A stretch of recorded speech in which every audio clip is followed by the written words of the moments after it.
This episode of Toy History is part of the Iconicon, a celebration of all things 80s. Please check out all of the other wonderful videos made for this event on iconicononline.com. The year was 1986. G.I. Joes, Transformers, Barbies, and Pound Puppies were flying off the shelves. The video game market had just recovered from the crash of '83, and more advancements in technology were popping up in toy aisles, like Teddy Ruxpin, whose animatronics could be activated by the magnetic coating properties of the supplied cassette tape. We were looking at the future with laser games and holograms, mixing this technology with action figures. But toy manufacturers would soon find out not every combination creates a successful toy fusion. In this week's Eds Retro Geek Out, we take a look at a couple forgotten, perhaps failed toy lines. Be sure to subscribe to the channel for more 80s and 90s videos, and let's zap in to some toy history.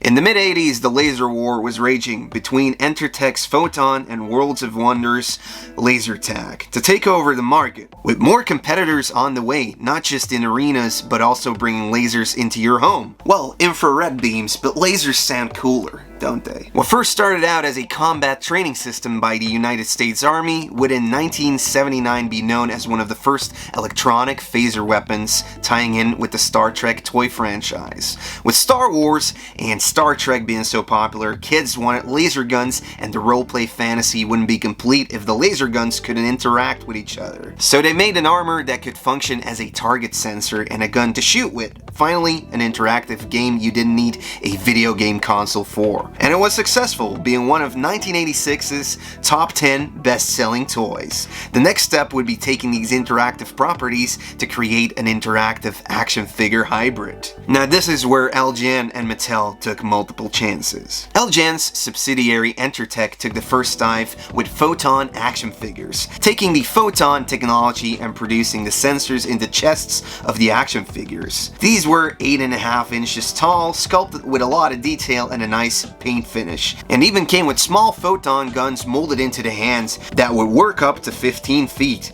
The figures would make sounds when getting hit. Not only the success of the Photon laser game would generate interest in the toys, but also a live action series needed to introduce the action figure characters to kids. The two-pack is probably the most famous, Bodhi Lee vs. Warrior, with an extra R at the end. Photon, the ultimate game on planet Earth, the Electronic Warrior Challenge. Fully posable figures feature interactive infrared technology with synchronized electronic lights and sounds. All LJN Photon figures are compatible. Although it seems like only these two action figures made it out to the public, they had planned for 2 more 2-packs, and even a second wave, all of which remain unproduced. 6 uniquely talented individuals from different worlds combined to form an incredible team of heroes dedicated to collecting and controlling all of the photon energy in the universe. This team battles for truth, justice, and goodness under the banner The Light Shines. These Photon heroes are challenged by a group of 6 fiendish villains under the command of the evil warlord R, who blast their way through space, attacking unprotected worlds.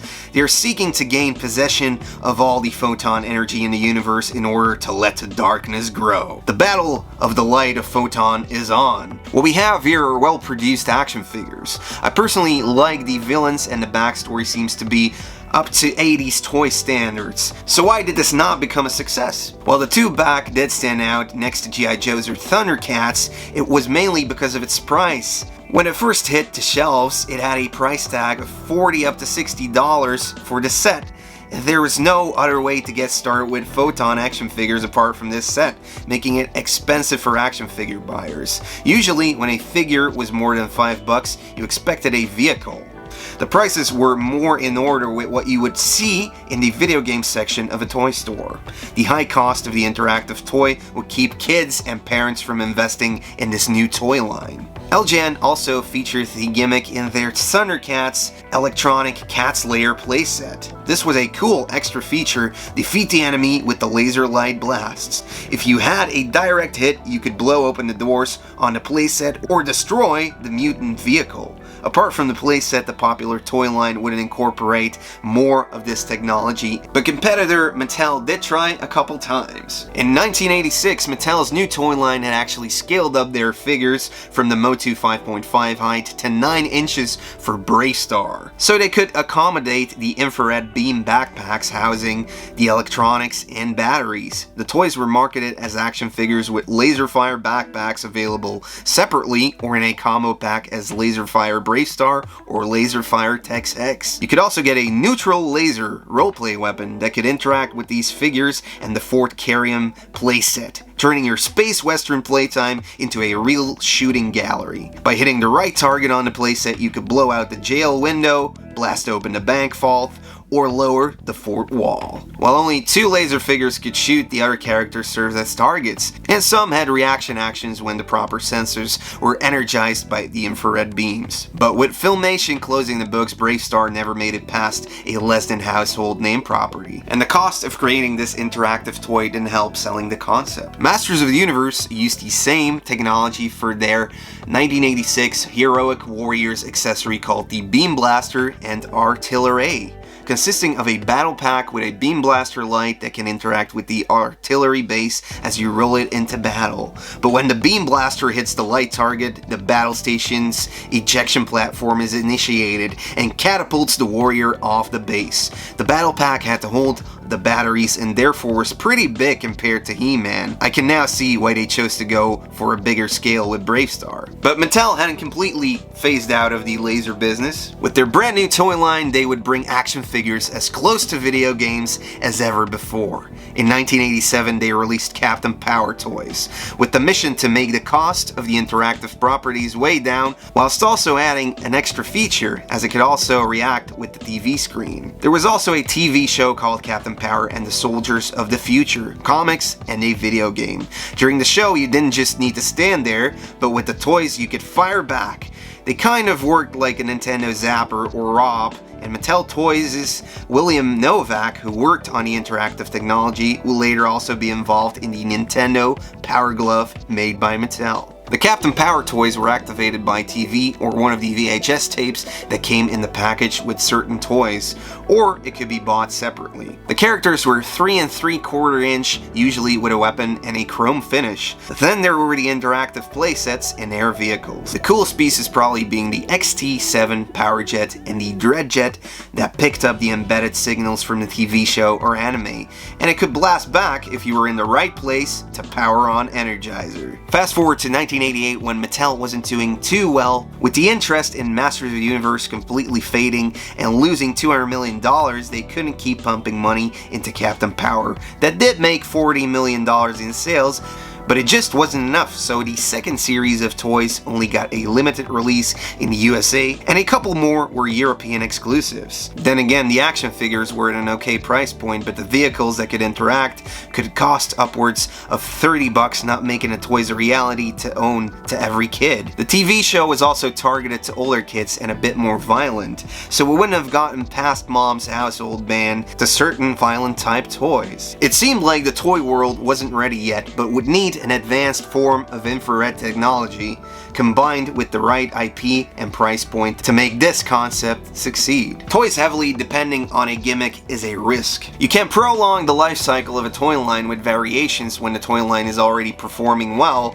Well, it's even needed to keep supplying your audience with new exciting things. And while the efforts made by toy companies like Hasbro and Tonka to bring holograms into your toy chest weren't so lucrative, they still looked pretty interesting. Like the Supernaturals, released by Tonka in 1987, which heavily depended on the hologram as it was the standout selling point. They had applied double-channel holograms, so when moving it around you could see a change happening to your toy's head, and in S.H.I.E.L.D., the toys were influenced by horror and anything creepy, from skeletons to ghosts to monsters. They would change from a wizard into an owl, or a snake charmer to a deadly cobra. Divided in forces of good and evil, as you play with them you can release their hologram power. Now, where did these Supernaturals come from? the Tomb of Doom, which was opened after hundreds of years. Heroic and evil warriors with strange, mysterious powers escape from their spirit world. Set loose upon the earth, can the world survive the battles of the supernaturals? The toy line had the regular size action figures that came with glow-in-the-dark weapons, the ghostlings, some vehicles like the Bat Proper and Ghost Finder, two bigger animals like Dark Dragon and Lion Wings.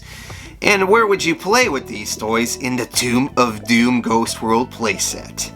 Packed with these super action features, including a revolving tomb floor that reveals the pathway to the Ghost World hologram, a removable skull flashlight, and a display area for figures. The toy line only lasted one wave as the interest just wasn't big enough. You had a mini comic that came with certain toys to tell the story, but mostly kits had to go off of box art, or if you were lucky, you got the UK comics.